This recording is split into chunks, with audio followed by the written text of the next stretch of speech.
Welcome back, our Sleep Life podcast. This is your host, Mel. And today is going to be actually different because we have an author on that will be helping us with our nutrition. What does it mean to intermittent fast? What does it mean to even just lose weight? She is amazing. She reached out to me and I'm so happy she did because she gave me this book and I'm excited. I've gotten a little bit into it. I literally got it right after I came back from the cruise. I've only been back a week total, so I haven't gotten too far, but I already know some of this stuff because I've used it before. It's called the Regain Remedy, using intermittent fasting to achieve permanent weight loss after bariatric surgery, which is amazing. So thank you so much, Allison. Come on and tell us about you. Thanks for having me, Mel. I'm so Yeah. excited. So, I am probably like a lot of your listeners. I had my bariatric surgery. I had the sleeve in 2016. Oh, And a little bit about my background. I'm a yeah. special education teacher in elementary school. I'll be starting my 28th year this year. Wow, It's going so congrats. fast. I know I'm actually thinking about retirement soon. It just goes so fast. Um, but I have my degree in psychology and a master's in teaching and learning. But then I was recently able or accepted into a board certified bariatric educator program. So I've been working on that the past year and actually obtained my certification in January. Wow. And I just am, like a lot of the listeners, a lot of the bariatric community that does have surgery, but unfortunately gets the regain going. Oh, yeah. And, I hear so many stories, and I've seen research where up to 75% of us can actually encounter regain within the first 6 years. And I just found a way that works for me to conquer the regain, and it is all natural. It's more of like a holistic vibe. So that's what I like about it, and Yeah. found success, and then just knew I had to kind of share about it. Oh, I love it because people that know me well know I'm more of the holistic side. I will introduce any intervention if necessary, but I definitely like to have more of the natural side just because it's like everything else has been man-made around us. And it's like, okay, what would we have done if we didn't have all of, society and culture and people telling us what we can and can't do? Like, what would just do on a normal basis? And I even found for me, waking up and drinking water instead of having anything else has gone a long way of my journey. I talk about it all the time. So even just little tweaks like that Mhm. where it's that to me is holistic. It's like, hey, let's get our body some water and some nutrition before we do anything else today. Right, and So, not to get too, like, quirky or out there, but think about animals in nature, wildlife animals in nature. They don't struggle with obesity like we do, so it's got to be something, in our environment, which we know we can count many, many things in our environment that promote obesity, yep. but they're able to, really maintain their ideal weight just by living their life. Yep. And yeah, it's really, it's makes you really think about, what you're doing on a daily basis. And I love that you start your day with water. I don't know Yes. about you, but as soon as I start eating for the day, I want to keep eating. Yes. Yes. So yeah, a daily eating window or intermittent fasting kind of keeps that in check right away.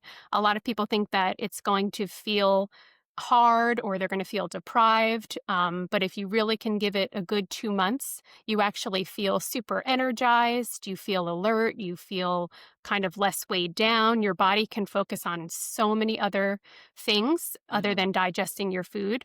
And it really is just really different from any other. Um, it's not a diet, but it's different from any other diet or any other lifestyle because it comes with so many health benefits along with it. So it's not just, calories in, calories Mhm. out or counting macros. It really comes with a whole host of positive benefits too. I have a lot of like questions for you Hmm. about that itself, but I definitely want to go back. Everyone knows I like to do things chronologically. So you said that you had surgery in 2016. I did. So can you tell me one, like, what was your high weight? What made you want to get surgery? And which surgery did you get? So I really have been overweight probably starting in about third grade, overweight, and then tried diet after diet after diet and just kept gaining more and more weight. Then, you know, went through just all of the things, Slim Fast, Weight Watchers, Yeah. Jenny Craig, all of the things. My last diet was just deciding I was going to be healthy and eat more plant forward, like vegan. Hmm. And I just got to my highest weight ever of 245. I'm Okay. about 5'3". So I also had 2 kids and everything along the way. But I was always able to, um, kind of keep in the high ones, like Okay. 180, 190. But then when I went vegan and really introduced a lot of plant-based carbs, but not always the healthiest choices, there were those processed carbs too. I just Hmm. pushed way over into the 200s. And yeah, at 245, I was just desperate. I was hopeless. I couldn't tie my shoes. I couldn't breathe.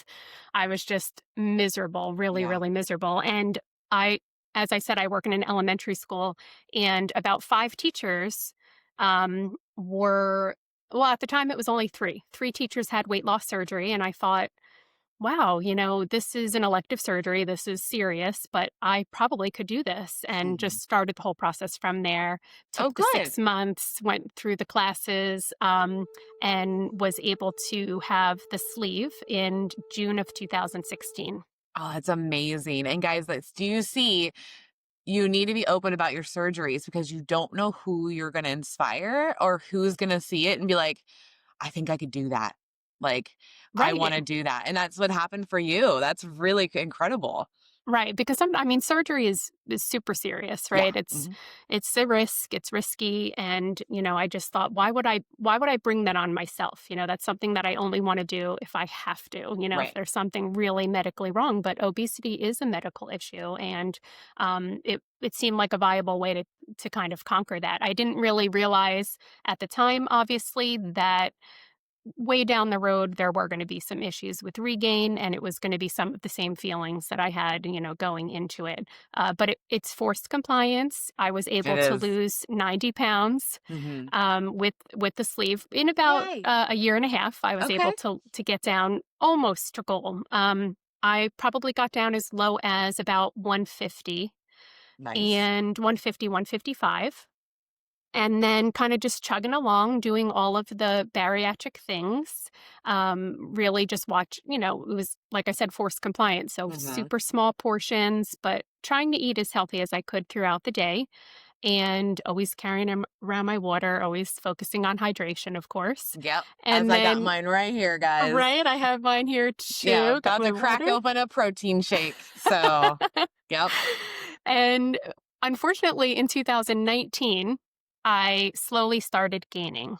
Okay. And, um, it was probably over about 6 months. I was up about 20 pounds, and just was like completely freaking out. I know, and I really empathize with those people that have gained back 60, 70, 80, or even all of their weight from bariatric surgery. And Oh, I yeah. know how out of control you can feel and how serious that can be.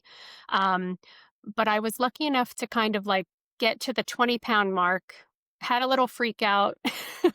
Yep. I was As like, "What one am I gonna does. do?" Yeah. No, it's real. It's so real. So weird and so real, yeah, and just I was like, I'm feeling hopeless. I don't know, I was just flabbergasted, like, I can't believe I have to do this again, like, I have to think of something else now that I can do to get this regain or keep my weight maintained. And I was my wife and I were reading in bed, and she handed me a book. It wasn't this book. But it was a book called Delay Don't Deny by Jen Stevens. Oh. And this woman had not had weight loss surgery, but she was all about the delay don't deny, the eating Mhm. window, the intermittent fasting. And I kind of looked at the back cover and I said, "Oh, fasting?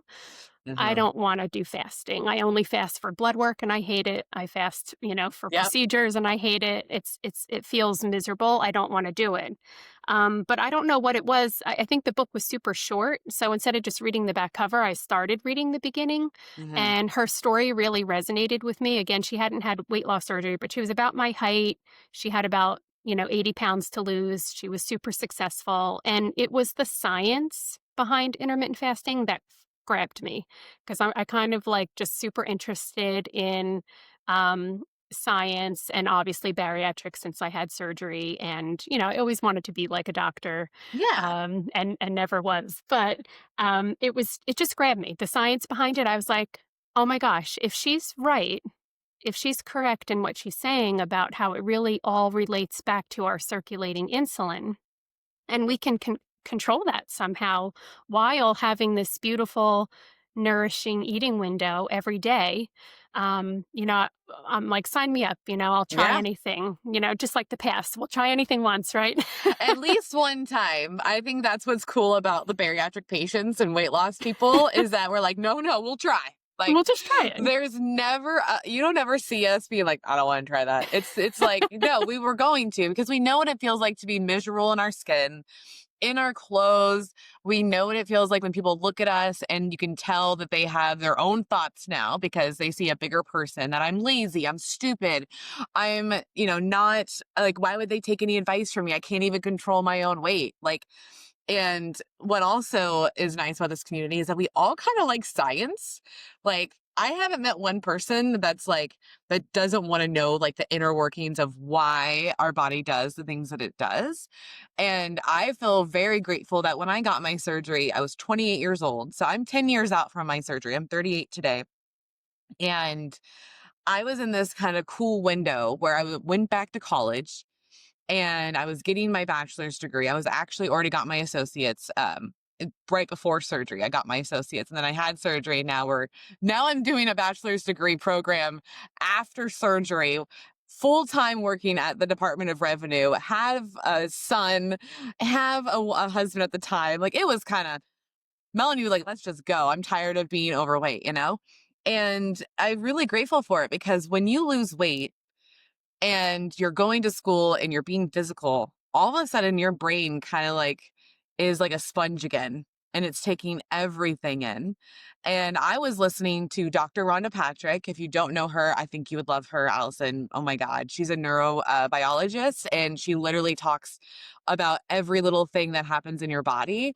I'm actually going to do some posts about her because she's done some really cool research right now with just like overweight, obesity, and what is sugar doing to us? What is even the little micro plastics? What are those doing to us? And that's the thing is like we're learning so much as we grow to really just to stay healthy and not regain. Like that's what I notice. All of us will listen to podcasts, read books just to make sure we don't regain. Hmm. And it's really real because I'm like I said, I'm 10 years out. I didn't regain till year 8. Oh, wow. It took me a long time I actually did that whole normal like 15 pounds Hmm. that like it's happened year 3. And it was really Jimmy John's. I will blame Jimmy John's. And Progressive at the time. I worked at Progressive full time. I was there for 5 years before I slowly made this 100%. But Progressive's busy and Jimmy John's will deliver. So like I had a standing desk, so I'm standing all day, but I'm like, I need food. And I was like, okay, everyone else is ordering it. That's the problem. You think, oh, it's fine. Everyone else is doing it. No, it's Everyone not. else is You are doing it. not everyone else. Unfortunately, no. You're not. And Dr. Rhonda Patrick and Joe Rogan, because he has her on all the time, talked about intermittent fasting. And that's why I'm so happy you're on the call with me today because I think intermittent fasting is actually what made me help me maintain and not gain anything for years. Like I was able to maintain, I got the lowest was 179, which I am today, which is Hmm. wild. Yay. I got up to 192 and I stayed at 192 for 3 years. Okay. And I believe it's because of the intermittent fasting I was doing at the time to balance my Jimmy John's now addiction I was able to didn't gain anything, but Hmm. I think I did not, but I didn't lose anything either. So Hmm. I feel like intermittent fasting is what helped me maintain. Hmm. Now, I've been told there's several different windows, so I want to go Hmm. over that with you. One, can you explain what is intermittent fasting? I'm not going to do it because I know what it is, but I want everyone else to hear it from you. And then two, like, what are those windows? Yeah, so the windows and intermittent fasting kind of go hand in hand, but Hmm. another word for it is like time restricted eating. But it depends on kind of what protocol you're doing. And So yeah, the reason why I wrote my book is because there can be like really extreme versions of intermittent fasting, and the bariatric community really needs to, we're special and we're unique, and we need to really take a gentle approach with this. And that's what you were saying when you said you maintained. That's what I noticed initially. Just I stopped gaining weight immediately, and just that was a huge win, huge victory in itself. So I was so happy with that. But basically, you're going to kind of take advantage of your overnight fast. So, breakfast is breaking the fast. So everyone is really doing a slight version of intermittent fasting when you're sleeping. when you Well, if don't realize it. Yeah. you don't realize it. You're fasting when you're sleeping every night. Hopefully, you're getting 7 to 9 hours of sleep because that's going to keep you metabolically healthy too. But you're going to simply just extend that fast when you wake up a few hours extra in the morning and just delay your eating window a few hours. Maybe you're going to start eating at 11 instead of 9, or you're going to start eating at 10 a.m. instead of 6 a.m. And you're going to just compress your eating window. So Yep. that's why we call it a daily eating window. It's like scheduled, kind of like a scheduled eating window. And a lot of this, I feel like, started when people just said, don't eat after dinner or don't eat too late. Yeah. You can do that as well. You can kind of cut off an hour or two before bed. I feel better when I don't go to bed with like food in my stomach. Hmm. Sleep better with an empty stomach. But yeah, you just shrink your eating window. So you're having a period of metabolic rest or your fasting period. And I like to refer to those as like your healing hours. That's when your Oh, body I like is that. done with digestion. It's now healing. Your satiety signals, your eating hormones are all getting back in balance, and your insulin comes down, and your body can now access and burn stored fat. Yep. When you are eating during your eating window, or if you're not intermittent fasting and you're following like that traditional bariatric diet of eating 2 hours all day long, your circulating insulin stays very high all day. It's virtually impossible to burn stored fat when your insulin is high because insulin is a fat storage hormone. Yep. So that's really the key behind the entire lifestyle. Hmm. And everybody needs a different daily eating window. But I always say, again, for the bariatric population, start very, very slow. Start with a 12-hour eating window, maybe try a 10-hour eating window. Don't restrict more than an 8-hour window for the Yes. first few months. Yep. And you're only going to be, I think intermittent fasting's for everyone, right? Bariatric surgery or not, healthy or not, goal weight or not. But you're only going to be really looking into this seriously if you are in a period of regain. Hmm. You're either actively regaining or you already regained some amount of weight. It could be 10 pounds, it could be 100 pounds. Yep. Or you never made it to your goal, or you're having trouble maintaining your goal weight. Um, Most of the time, when you're at this stage, you're kind of feeling like your health is not in your control anymore. You're kind of feeling that hopeless feeling again. You're just like, what's wrong with me? It's my fault. You're in a shame spiral. And we really want to bounce out of that. It's not our fault, it's physiology. Our bodies were designed to survive in this way. And we can kind of work with it instead of against it. Yeah, I think that, and me included, like we forget that civilization's only been around for, say, 120 years, maybe, right? And I mean, that puts us at the beginning of 1900s where we were still, when food was not, it was scarce. It's not like it was like it is today, where you can find Hmm. it on every fucking corner. All Um, over. everyone's working a hard job. Everything's physical still. There people aren't working from home like us. Or people aren't like literally just driving. Like, we have a bunch of Uber Hmm. drivers now. We have like taxis. We have DoorDash. Like, food comes to your door now. So we have to remember that we weren't made for this. This is not what our body Hmm. was made for. It hasn't evolved enough yet. No. And I talked about this on several episodes of mine, just because I need people to understand it's not your fault. that Wow. like we're just in a different type of living style than our body was made for. Now, like I want people to hear that I typically do the 8-hour window. That's what really helped me. I did build it from a 12 because first, like instantly, it's Joe Rogan's like he goes, I eat from noon to 8. That's it. And I'm like, ooh, I could do that. But then I realize I have a bariatric body. It's not like his. I call him a normie, all the normies out there. So I was like, yeah, you have to slow roll it, but you feel so much better. And I wouldn't even say a couple weeks. I felt better within like 5 or 6 days. Wow. Like it was pretty obvious. I was like, oh, the fog's gone. Yeah. Interesting. And then what was really cool was I actually did 1 to 9 because my lunch break was at 1. Um, that's where I got to was the 1 to 9 window, and I Mhm. wasn't even hungry after 9 o'clock. Like, Mhm. it's like your body just knows, and as much as we don't hate routine, we need routine. Yeah. What I've learned from Dr. Rhonda Patrick and him and you talking too is like we're kind of on a schedule, right, guys? We're on an internal clock. Mhm. And once you start eating, that's when that metabolism goes. That's when everything starts moving. And I wanted you to kind of talk more about like that why breakfast is called breakfast because people don't realize why it's called breakfast. And it really is to break the fast You're that breaking your fast. you're breaking Mhm. your fast. So you're already fasting. A lot of us have some weird feelings when we hear the word fasting. Me and you were talking about it before we started the episode. Because like for me, I think of, oh, I need to go get a blood draw. I have to fast. I always think about it in medical terms. And so when I first heard intermittent fasting, I was like, every day? That seems Right. wild, right? And That's a little it just intense. blew my mind because it goes against everything we've been taught about you have to start eating when you first wake up because it stokes your metabolism and you've got to keep the fire going and you burn more calories if you start eating Yes. faster or quicker in the morning.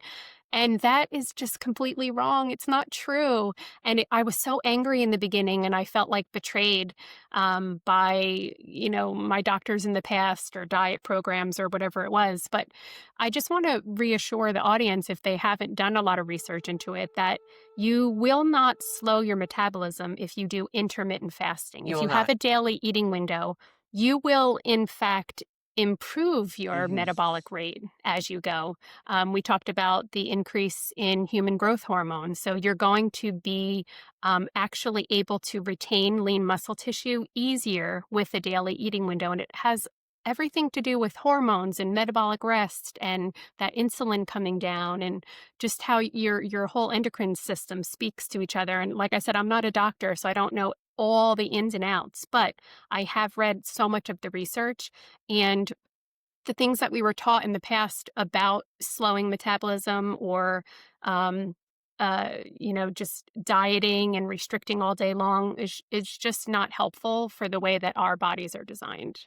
No, and it's people hate hearing like, "Well, they said this, they said that. How do we know it's true now?" And it's like, well, you gotta think like also because I love science and I took a lot of classes with science just because I enjoyed it. What I've learned is like science is always evolving and changing and learning just like we are. And so if they figure out, hey, this actually doesn't work, they do tell us. It's just whether we want to accept that it works or not. And I think Mhm. that the 80s and the 90s really killed us. It killed me as a kid, my mom for sure of diet culture thinking like, oh my, you have to restrict like crazy, right? No sugar, low fat, no salt, like all these different things. And now it still like holds true for some people. Like my aunt is really proud of herself. And I didn't know how to be like, okay. But like she's really proud that she hasn't eat red meat in a year. And I'm like, Hmm. why? Why are you not eating red meat? And she's like, well, I was told that it's just not good for your body and it takes longer to digest and da da da da. And I'm like, oh my God, that's so old science. It's like not even real. Like I told her, I was like, Angelin, you are more than welcome to eat red meat, by the way. Like, unless there's some like a doctor that's like, hey, this is really messing up your levels of whatever. Right.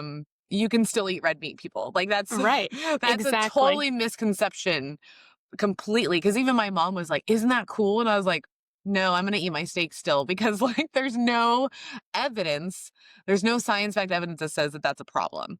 You Exactly. know, If you're eating your steak with a bag of Cheetos that's a or an problem. ultra processed carbohydrate, that's a problem. That's the problem. But Yep. eating real whole food, all kinds of real whole food is what we need to focus on for sure. We do. And again, going back to what we were supposed to be like. Guys, there was no McDonald's, Taco Bell, Carl's Jr. in the 1900s, 1800s, 1700s. It was literally whole foods. It's whatever you could grow, whatever you could kill. That's all it was. So it's like, you have to think that's why our bodies respond really well to whole foods. Mhm. And you can eat whatever you want in your eating window, so this isn't about eliminating any Mm-mm. food groups or anything like that. You can still get McDonald's, you can have a soda, you can have a Starbucks, but what you're gonna find is you're gonna feel better and better as you keep intermittent fasting and having a daily eating window, and what you want to eat during your eating window is gonna miraculously change over time, and it also makes you think like, "Hmm, how does this happen?" But I promise you that if you just keep going and you're consistent, that instead of, stopping at McDonald's, you're going to be like, you know what? I saw this great salad at the market the other day with, you know, pumpkin seeds and microgreens and homemade dressing. And it sounds so much better for you. And you just naturally progress in that direction. Yep. Don't get me wrong, I eat dessert every day still, whether it's, chocolate or a little bit of ice cream or whatever. I definitely include treats, Mhm. kinda like that 80-20 rule. Yeah, you Um, should. Hmm. but you need to live your life, you need to have a balanced, sustainable lifestyle. But this gives you a lot of flexibility having an eating window. It's more forgivable It because, is. you can focus on the things that you were taught as far as, like, keep your meals protein forward, have a meal, try not to snack as much. If you're in an eating window and you had bariatric surgery and you feel a little restriction, you might have to graze or snack a little bit Yeah. more than someone else, and that's completely fine. But you can choose to eat what you want, and what you want to eat changes over time, which is And kind of it neat. it is, and it changes you. So what's funny is like that's why I could have a Jimmy John's every day and not gain any weight. Now, I wasn't losing anything. We already pointed that out. But it's because the intermittent fasting was balancing those carbs and everything I was putting in my body with that one big sandwich. Now, what's funny about the sandwich is that it literally, I get it at 1 and it would take me till 5 to finish it. Right. And did I have comments from the peanut gallery? Of course I did. They were like, "Why does it take you so long to eat?" And I would never tell them that I was ashamed. I was very ashamed that I had weight loss surgery, and I thought that these were these were people that I put on a pedestal thinking that they were gonna judge me and be upset with me and make fun of me just because they were dudes that were educated and played football. I will Mhm. be completely honest, like, Mhm. and I love football. I've watched football since I was a kid.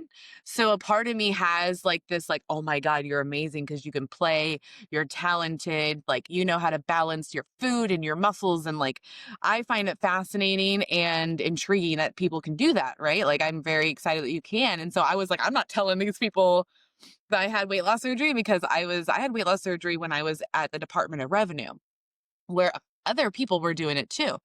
And they were all on my level, same thing, but mama needed to make more money. And the public sector is not where, guess what? People that work in the public sector, our teachers, our even our governors, even our people that do our taxes, they don't get paid a lot.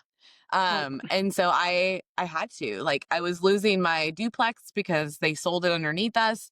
And I was like, fuck this. I don't want to ever have to deal with someone taking the place away from me. I'm gonna buy a house. So like I was like, I had to change my job, and I did, and I got paid really well at Progressive, but like I didn't tell anybody. Mhm. It took me a full year of working there to tell them that I had weight loss surgery. Okay. And and then finally when I told them, they're like, I knew something was up with your eating. I knew it. I knew it. Because like some of them, I had family members that had, the surgery or Mhm. friends, and they told me, they're like, you were acting like them, but I didn't want to like just call you out. I was like, I appreciate that. 100%. But they also were intermittent fasting. After I got away from my block, we actually started talking and what I was doing now to maintain. And it was the standing all day at my standing desk and it was doing the intermittent fasting. And I learned a lot about like on a cellular level of like, hey, when you wake up, try as much as you can to go outside, get the sun on you, get your feet in Mhm. the grass. Your cells are going to turn on when the sun hits you. Like it works all together. It's pretty cool actually. Mhm. And I know I have better days just by having water in the morning, going out in my yard. I literally will stand there for a couple minutes. I talk to my dog while I'm doing it, and I get everything just like it's almost like it awakens you. It's kind of Yeah. interesting. I Yeah. love that. I do the same thing. Take the dog outside, get the sun on your face.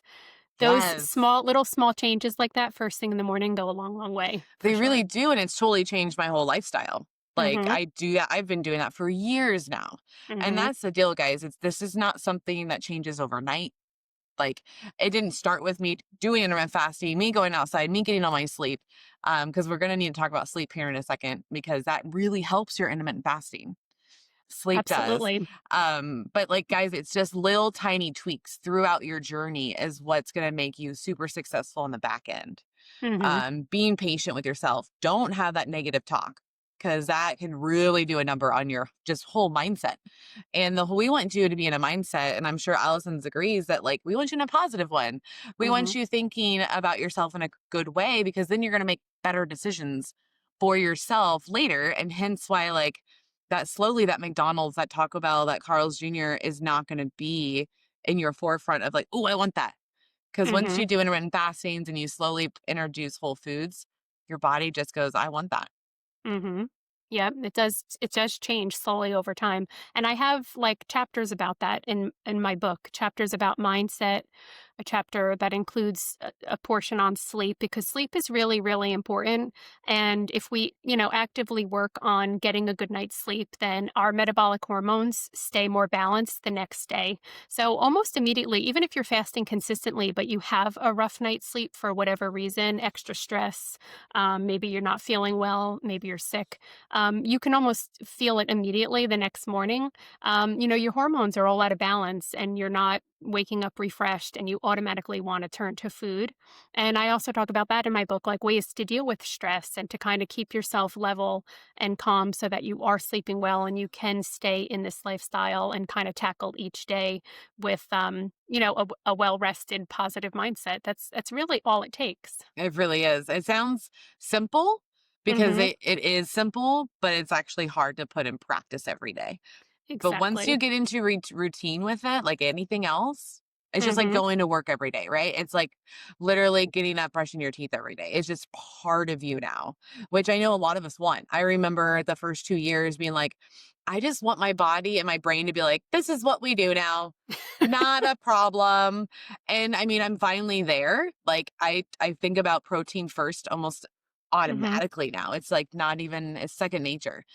Me But too. it takes a long time because Hmm. you're 9 years out. So it's like, yeah, guys, like we're veterans and we've seen what works and what doesn't work. Yeah, and Um, we also finally starts to click with what makes us feel better. yep. Yes, in my eating window, I can go get, a grande iced caramel latte, but I feel like crap Right. almost immediately after that. So I know I'm going to have a couple of eggs, I'm gonna scramble in some veggies, I'm gonna have some sourdough, whatever it is that makes you feel good when you eat, Yep. and then you can have, like, the small iced caramel latte if you want. Can have it half sweet or whatever makes you feel good. But yeah, you just want to make sure that you're, I think we say protein forward because we wanna make sure we're meeting our protein requirements, but it Mhm. also is what happens to make us feel really good and energized. And it makes us feel full longer. Yes, Like, absolutely. and for women, we have to get our protein in Mhm. because the way that our body is made up. And if you guys want to go back to the hormone episode that I talked to with an expert, they literally talk about that. Like for women, we have to be more diligent about our bodies because it is a baby maker. There's Mhm. so many hormones that are going in and out, doing whatever it wants to do. And we need to make sure it's doing what it needs, like give it what Mhm. it needs. And Yes. protein is number one. Yep. Calcium's number two. Like we need number three, we gotta do some sort of weight resistance because Yeah. we don't want to lose the bone mass. We don't want to lose our muscle mass, which is rampant with us. Mhm. Like we hear all the time our grandma's like falling, she broke her hip, she hurt her shoulder, like now recovery's longer. Like Mhm. it's just wild how much our body needs protein and calcium. Yeah, and I'm much older than you, so I'm into menopause, and I know there's a lot of people my age that are struggling with this as well, and this is where some more good news comes in about intermittent fasting because, it when you're following the lifestyle consistently and you are fat adapted, that means you're able to burn your own stored fat at the end of your, fasting window. You're actually ramping up something called autophagy, which is the body's ability to self repair and recycle old proteins in the body and create new usable protein parts. So Ooh, look even at if that. you didn't quite meet your protein requirements by mouth, your body is actually taking care of that yourself. And that's really something that only ramps up and gets a little more intense in your body with this kind of lifestyle. So Oh, I love I know that. I've heard tons of stories about what do we need as far as protein? It's a very trending topic right now, and it is a Yes. very important topic, um, especially with those that are choosing to do the GLP-1s. They have to be really careful with taking in enough protein. I've heard anywhere from zero point 0.6 grams per ideal weight of kilogram of ideal body weight to Mhm. 1.5. It's a huge window of opportunity. Um, when you're intermittent fasting, what you want to do is just listen to your body and pay attention.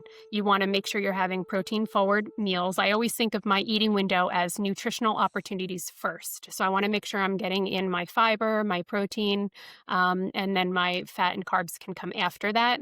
But you want to make sure that you're keeping it protein forward, but making sure that you're not, I mean, if you're gaining weight, you're taking in too many nutrients. It could be protein, it could be fat, it could be simple carbs, but think of your eating window as that nutritional opportunity, and you should be completely fine if you feel healthy, if you're able to do weight bearing exercises, if you're able to walk, if you feel energetic, you're fine. You're just Mhm. fine. If you have other symptoms where you're feeling poorly, then absolutely speak to your doctor about it.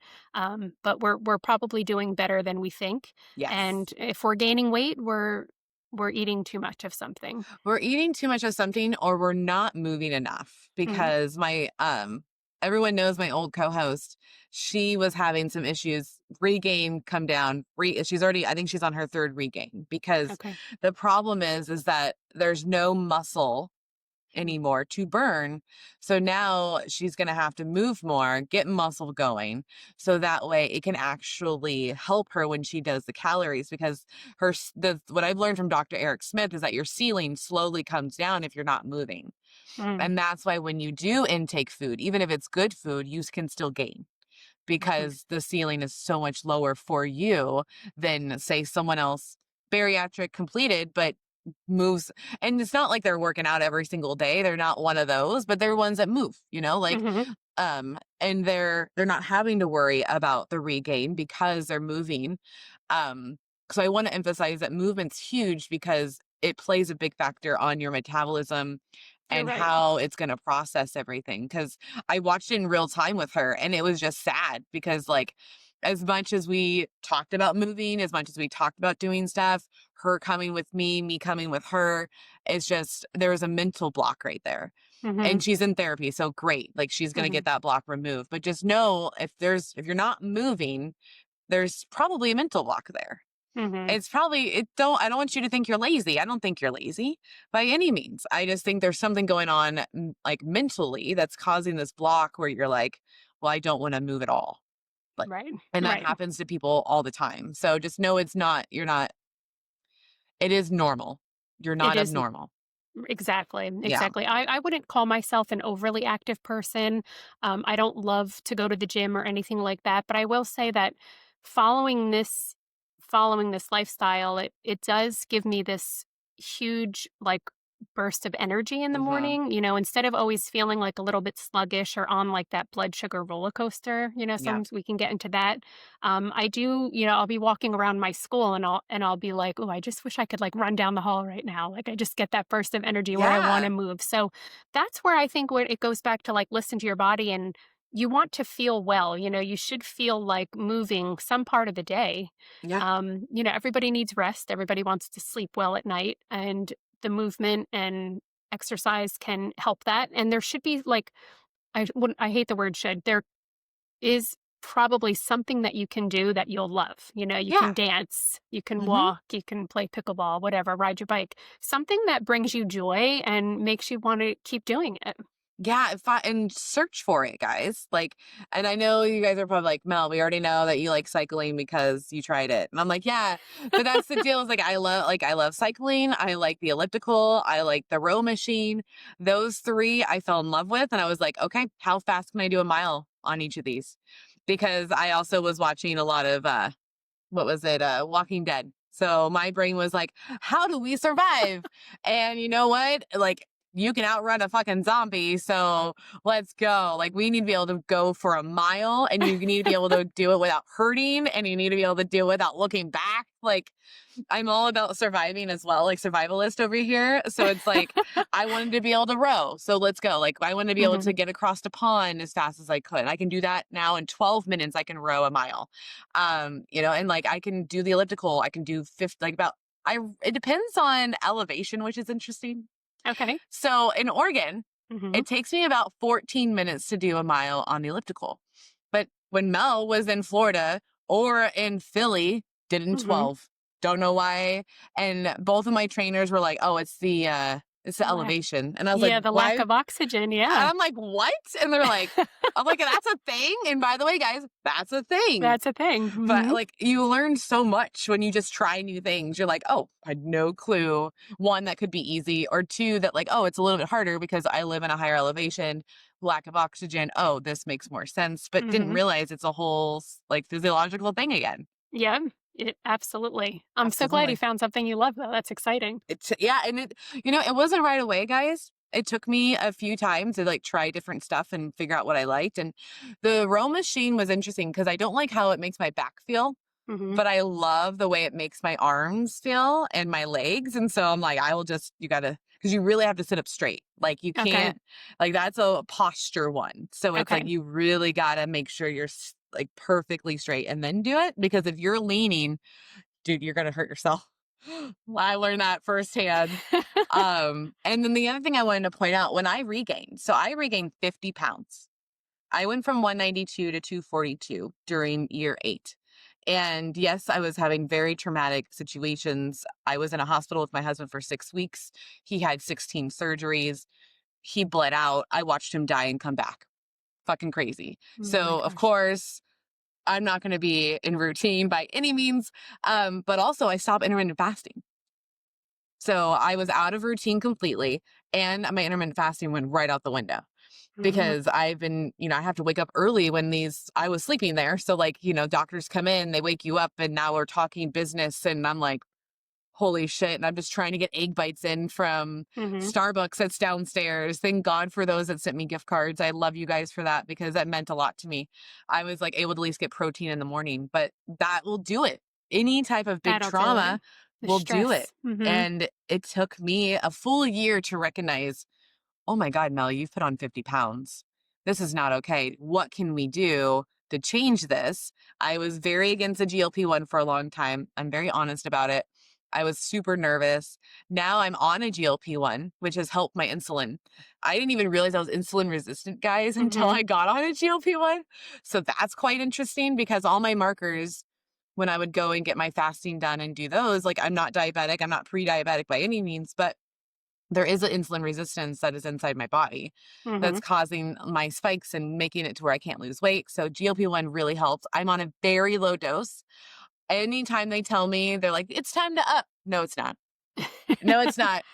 Because I'm still only taking about 30 units a week. That's it. Okay. And so I'm not, and it's a semaglutide or semaglutide, as Dr. Spencer corrected me. Um, And so no, semaglutide, that's what it's called. Semaglutide, okay. Semaglutide. And I was like, okay. And he goes, no, good. I'm glad that you're not upping it. You shouldn't up it unless you need to up it. Unless you really need to, yeah. Like he goes, these people have no idea what they're talking about. They're not health providers. They're just like, well, looks like you haven't lost a pound in a couple weeks. Let's up your dose. And that's not what it is. It could just be, oh, we need to shift your intermittent fasting again. Mhm, You're not getting enough sleep. Like, mhm, and so I'm still only taking it, guys, and I lose about a pound every 2 weeks. And mhm, I'm okay with that. Like, I'm not here to lose fast. I'm here to maintain and to lose slowly. So I know that I'm not hurting my body because I've mm, seen it through our community like crazy, where all of mhm. a sudden they're skeleton looking, there's no muscle on their body, and they feel like shit. I don't want to be like that, No, you definitely know? not. Mm-mm. And the GLP-1, I mean, I think that if it was available to me in 2020 when I was looking for something else and had I not found intermittent fasting, I probably would have tried that as well.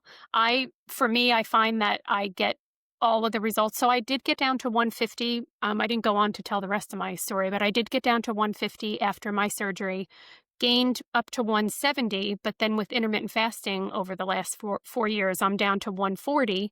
I think I Yeah. still have I carry my weight at the bottom, lower half. Okay. So I'm still looking to, lose another 10 and see how I feel uh, because of my height and everything. But I think I definitely would have tried the GLP-1. I'm just really thankful now that for the people that have like severe side effects with it, they just don't feel well, they can't afford it. I mean, there's It's people that expensive. just are desperate and they cannot afford to take this drug.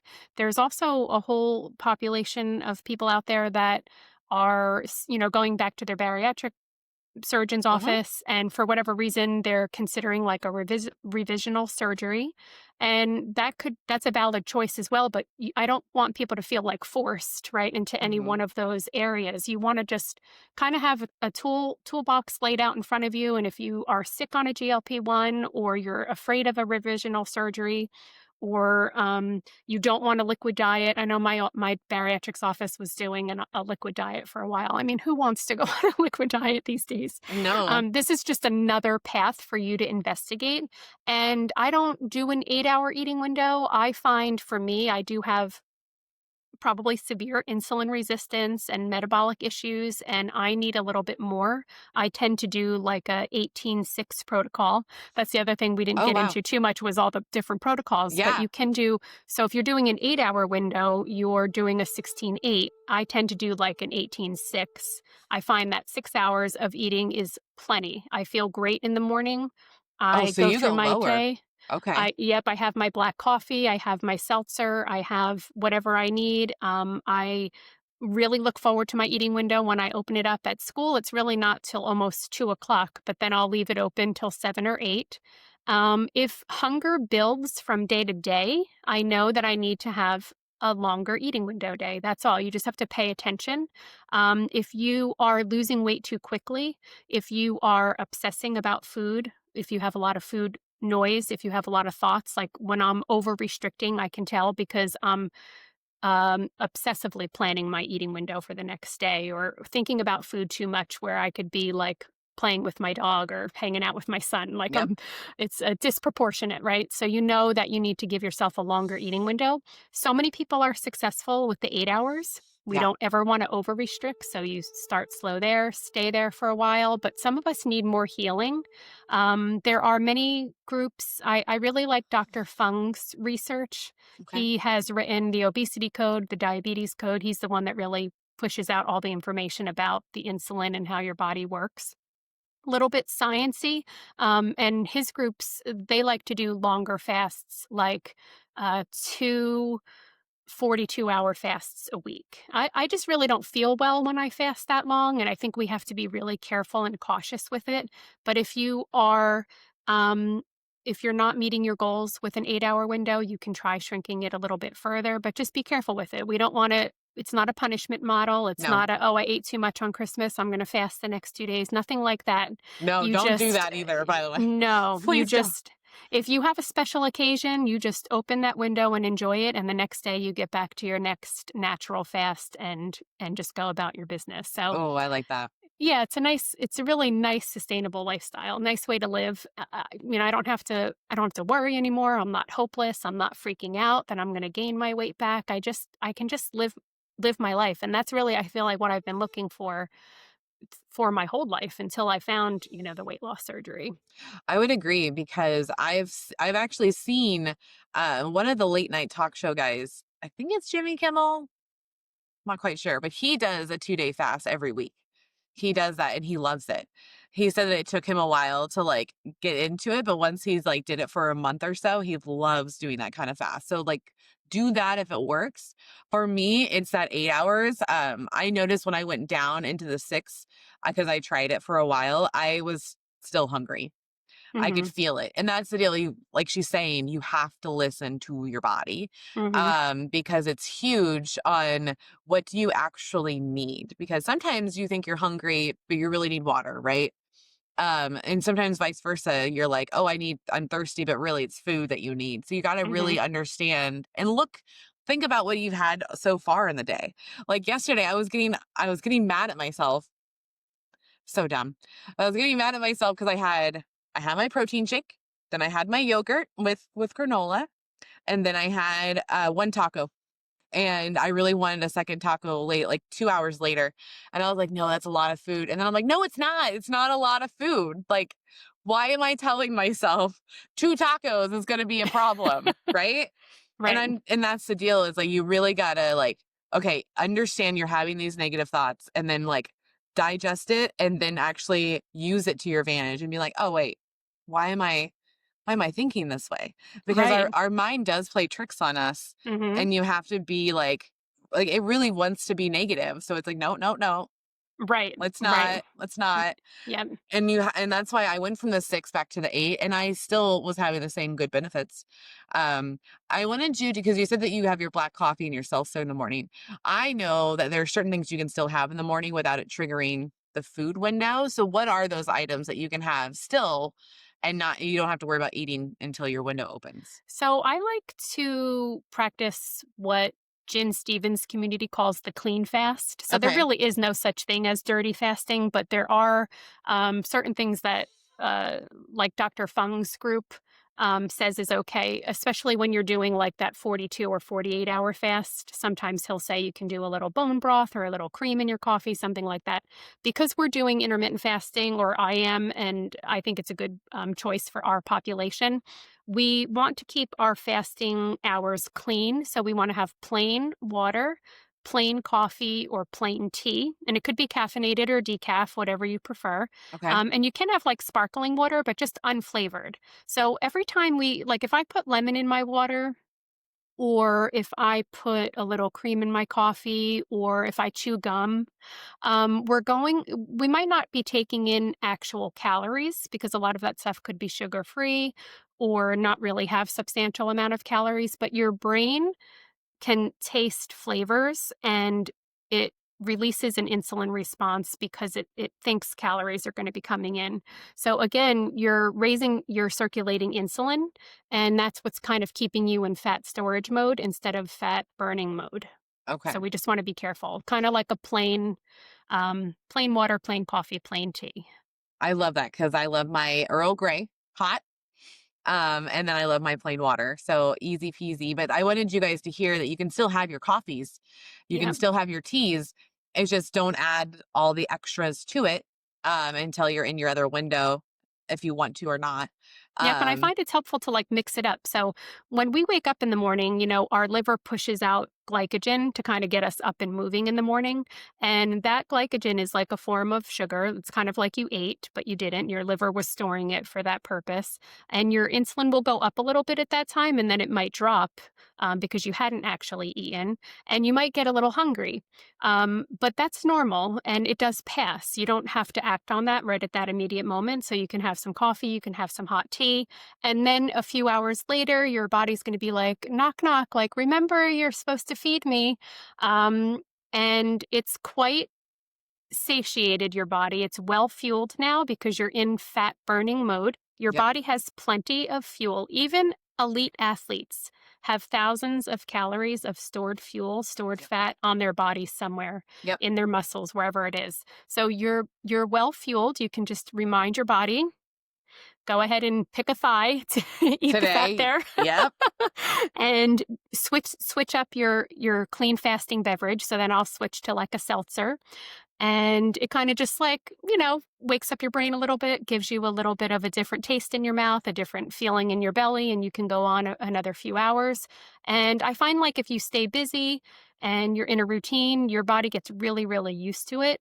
And then you just want to, you don't want to obsess about food, but you want to make sure you're planning your eating window so that you don't just open it and kind of like go crazy or be like, Hmm. you really shouldn't feel ravenous or overly hungry once you get fat adapted. In the first month, you're going to have those moments for sure, but Yep. after the first month, you're going to be like, all right, I could eat, I could eat now, and you want to focus on just, what makes you happy, what makes you feel good when you're, eating your food, what makes you really feel satiated in terms of like fullness, but also like emotionally happy. Like you want to enjoy eating your food. And then you can fall asleep well at night, have a great sleep, wake up and do it all over again.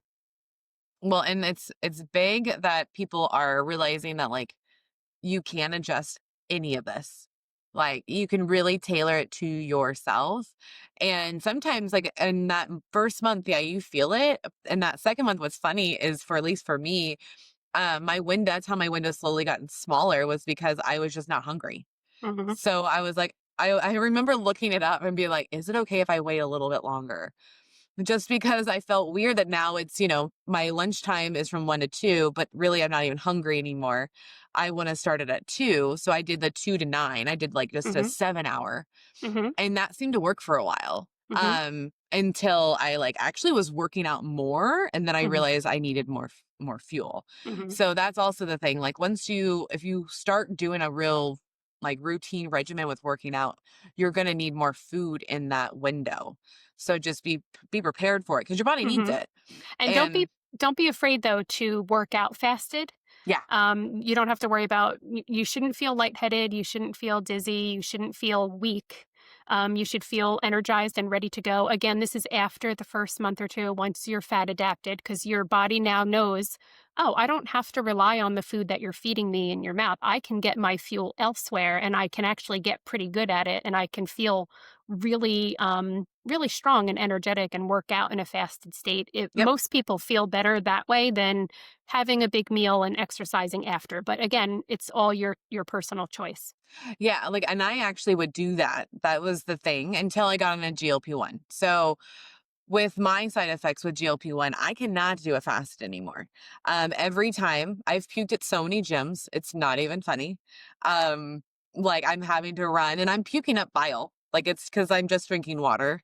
So I know that I'm just overheated from the inside out. And I can't do that now. So I have to have something to help me. Because with the GLP-1, I'm learning, oh, like my sugars are going down faster and I like obviously the digestion's slower. So I need to be like careful because I was just like, oh, we're just gonna roll this like regular Mel. We're going in, we're doing our thing. And by minute 50, like around 45, 50 minutes, that's when I was starting to get really sweaty, very overheated. And then all of a sudden I was like, I'd get the little twinkles and then I would feel it. And I was like, son of a Mm. bitch. And I would have to Mm. go over into the bathroom. I've puked at airports. I puked at Ah. restaurants. I've learned how to figure it out because now for what my intermittent fasting has changed because I've had to adapt with the GLP-1. So now I have to have some sort of protein, not right when I get up, but within that first, like after 2 hours. So I typically get up around 8, 9. I know I'm cool because I work from home. Sorry guys that are mad at me for that, but I wake up around basically 7:38 is where I've been trying to wake up and then I don't eat until like 10 or 11. But if I'm vacationing, things are you're out of routine, things are different and that first 2 days I hated because on the cruise just because of my tummy because I'm like Mhm. I need food and yes there's food all over the fucking ship, but it's not It's not what you expect. So you really have to find, like, I was getting like steak skewers, I was doing chicken skewers. Hmm. I brought some of my own protein shakes for the ship too. And don't forget those, like, because I did that and I was like, oh, I'll be fine. No, your body is so on a schedule. It's not even funny. So, like, the days I didn't have my protein shake within the first 2 hours, total problem. Once, Hmm. if I had it, totally fine. So it's really like we've been saying through this whole episode is listen to your body, because I used to be able to work out fasted. And I think that's what helped me burn a lot of my fat. To be honest with you, that's where a lot of my lean muscle was coming in. But now we have to flip it and change it because it's not like it was before. Hmm. But I wouldn't have known that or done any of those different things if it wasn't for me listening.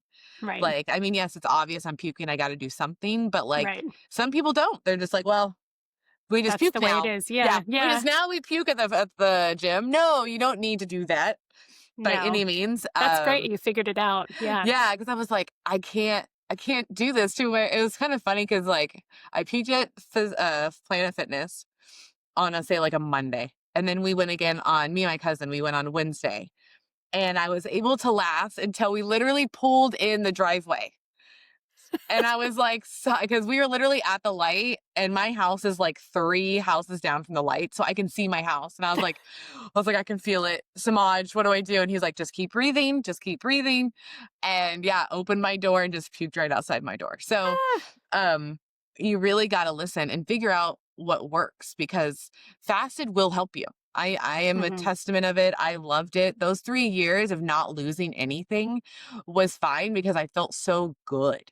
Like, Mhm. I was so excited that I was able to maintain a Jimmy John's and a Hershey bar with almonds every once in a while, with that, and still feel really like I felt more alert Yeah. on Yep. fasted than anything. Yeah, a lot of people do say that. And I'm always available at the Regain Remedy at gmail.com, or on my Facebook group is the biggest, but I'm kind of on all the socials at the Regain Remedy. Okay. You can reach out to me and we can, always troubleshoot things like this. I don't have experience with the GLP-1, but I'm glad that, you're finding out what works for you and you made the tweak that works for you. And that's Yeah. super, super important. I just want to go over like some of the benefits of fasting Oh, yeah.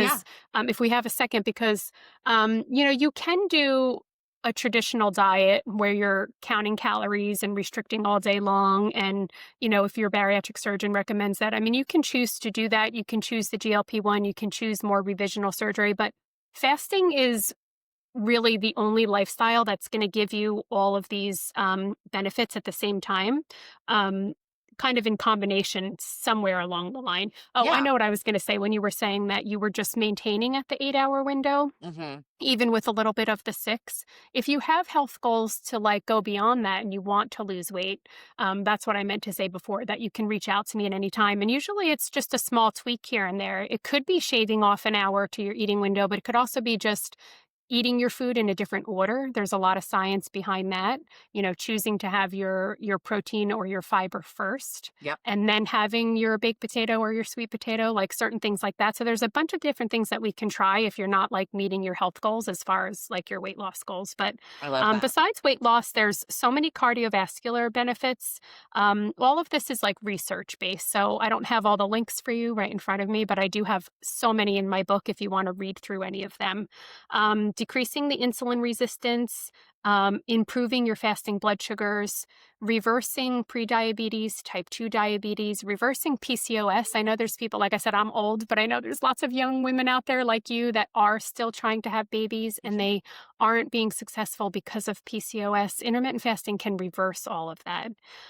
It does increase your human growth hormone. So if you're interested in retaining your lean muscle tissue, it's going to be easier to do that with a fasting regimen. Reduced inflammation. So many people are battling autoimmune disorders and Yep. having like health challenges. It just reduces all the inflammation in your body, and it can really benefit many health conditions like heart disease, cancer, arthritis. So all of that is research based as well. And then you keep saying that you felt like more clear. It does Yeah. have like a brain function improvement. So more like improved cognitive function, improved memory. It Yes, can that's the also one. Memory. memory, right? Yeah. Now you remember. Yep. That was the thing. I was like, my memory's pretty spot on right now. I love it. Yeah. Yeah, that is a great feeling. Great Mhm. feeling, especially after menopause. And then just like an improved relationship with food, right? Not Yeah. having as much guilt about what we're eating and how much we're eating. It's just about when we're eating, Mhm. and that really food is so much. It's such a big part of our life. It's such a source of enjoyment and celebration, and we want to have joy in it. We want to just improve our relationship with food, celebrate with it, move on, but be as healthy as we can be at the same time. Well, yeah, and I want people, if they're taking anything from this, there's a few things. One, again, listen to your body. Two, you need to eat. Like, we are not telling you to eat one meal a day. By the way, that No, actually is really bad for your body. no. Stop eating one meal a day. You're literally just telling your body you're getting it one time. So we're storing everything. Mhm, Okay. So I want you to hear this again. Eat your food and eat it through your windows. Pick your own window. You get to do all of this. That's what's kind of cool is people that have control issues, aka myself. Um, if you when you feel like you have this under control, you feel so much better because this is something you can control. mhm, People feel out of control. I felt out of control with food. I didn't understand my relationship with food, that I even had one. I didn't even know that existed. mhm. Like, I heard it through, like, osmosis is what I call it, like, through people talking and through people, like, suggesting it, but I'm like, how do you have a relationship with food? It's all, like, into my head. I'm like, you can't talk to it, like, you can't go hang out with it, like, but that's not the relationship that we are referring to. So this will really improve your relationship because you're gonna see all the benefits that work with it in that period, and again, you get to pick it, and you get to pick the food that you're eating. Like, will you hear all this control that you get to have over this? Like, this is a time where you can take full control of your whole health, and all you have to do really is pick a window, stick to the window, adjust when you need to adjust, and Mhm, always eat, and don't get mad at yourself for eating something a little bit extra. And like she's been saying, like, say you go on the cruise like I did, right? And I had mhm. some ice cream and I had, some little desserts. Guess what? The next day is a different day, right? Like, we don't need that to flow over into the next day. We No. go, that's what happened on a Tuesday. That's what's going to stay on that Tuesday. We're going to Wednesday, and Wednesday's going to be great. Thursday's going to be great. Friday's going to be great. Like, you just have to talk to yourself. And I don't know if people are really talking to themselves anymore, or if you're just ignoring that little voice inside, but please don't. No. It's been trying to help you. It's trying to get you to be more logical with your body because it can feel very uncontrollable. It can Mhm, feel very overwhelming. Like, I know people that have, type 1 and type 2 diabetes. Some of them were born with it. Some of them, they've grown into it. I know tons of women that have PCOS. mhm. And if you guys know me best, you guys know I have a lot of friends that have chronic illnesses and autoimmune diseases. And inflammation fucking runs rampant in your body. Your body hates it. Like, Mhm, I have learned so much about inflammation. It's like not even funny. And now I'm kind of like a weirdo about it where I'm like, hey, put your legs up. Hey, put some ice on that. Hey, take some ibuprofen if you can. You got to get mhm, this inflammation down. Like, it's not good for you. Cause I've done a lot of research like yourself of like, mhm. oh boy, it really hurts the body. Yeah, And, very and destructive. it's very destructive. And then sleep, cause you're right. You're healing. Anytime you're not eating, you're healing. Mhm, And that's why those windows are important because you do need time to heal from the day before. That's how I see it. mhm, That's why, like, if I like you guys that watched me online 2 days ago, I had a really tough therapy session mhm, and it was really hard to get out of it, right? But the only way to was to stay positive and feel the feelings, and still eat and not overeat, just be in control of everything. Um, and I just want people to know that, like, we are here for you. mhm. Like, Allison's here for you. She wrote a whole book just so you guys know that, there is something out there for you. And if you don't want to do a big intervention like surgery or revision or a shot every day, you don't have to. You Mhm. don't. There are other remedies that can help you. And here it is. It's the Regain Remedy. It's going to be in my Amazon storefront. So don't forget to check that out. I'm going to have her send me any links that she can. So that will be in the description below. So you guys can have all this at your fingertips, because we don't like to gatekeep. We like to make sure you guys are in the know. I can tell that she does too, because she wouldn't have wrote a whole book about it. You know, is there anything else you'd like to add about fasting that you want to talk about, intermittent fasting, or any N tips or tricks or anything like that? Nope, just remember to start slow, reach out if you need help, and just know that there's, another way to battle Regain. You're not alone. We're all in this together. And it can be really as simple as just delaying your eating a little bit each day. Yep, just a little bit, guys. And know that I do have two things that can help you. I have a book club. We meet every other Tuesday. We just met. This could be part of it. You never know. Because we did the Let Them theory. Now we're doing more of a sci-fi book, more of like an adventure type of book. But I like to balance it with helpful things for your Hmm. journey as well. And then we have the weekly chew. Literally, guys, me and Shay have prepared you a whole grocery list. We have pre-made meal planning for you, and all the instructions and recipes. So you can do that on my Patreon. It's patreon.com/OSLP. Pick one of those tiers. Automatically, you're going to get into our support group, which is with our benchies. And we're in there every single day talking about all sorts of different things. And we get to go and hang out with each other. Like Eric Jones is going to be staying at my house in 2 weeks. He's one of my benchies. And guess what? We are scheduling a bunch of benchy stuff together. So just know that when you're with me, that I'm very involved with your journey, and I want to make sure you guys have all the resources. So Allison is now a part of that resource group, and I'm very happy to have her. So thank you so much for reaching Thank out to you. me. Yeah, thank you for It's, everything you do in the platform and spreading all of this information. It's so helpful. oh, thank you. It's because I didn't have it, girlfriend. Me I too. Yeah, from being that older out, we did not have these No. resources, this community, these social networks that you can go and have fun with people and then get to know each other and realize oh, there's a lot of us out here like this and we can help each other. So that's one of the reasons why I built it, guys, because the first 4 years of my journey was very sad, very lonely, very shameful. I was definitely not nice to myself those first 4 years. So I'm just happy that to be here and be a part of this, and to now get to know all of you guys and Allison. I remember her messaging me. I'm like, what is a board certified bariatric educator? I've never heard of this before.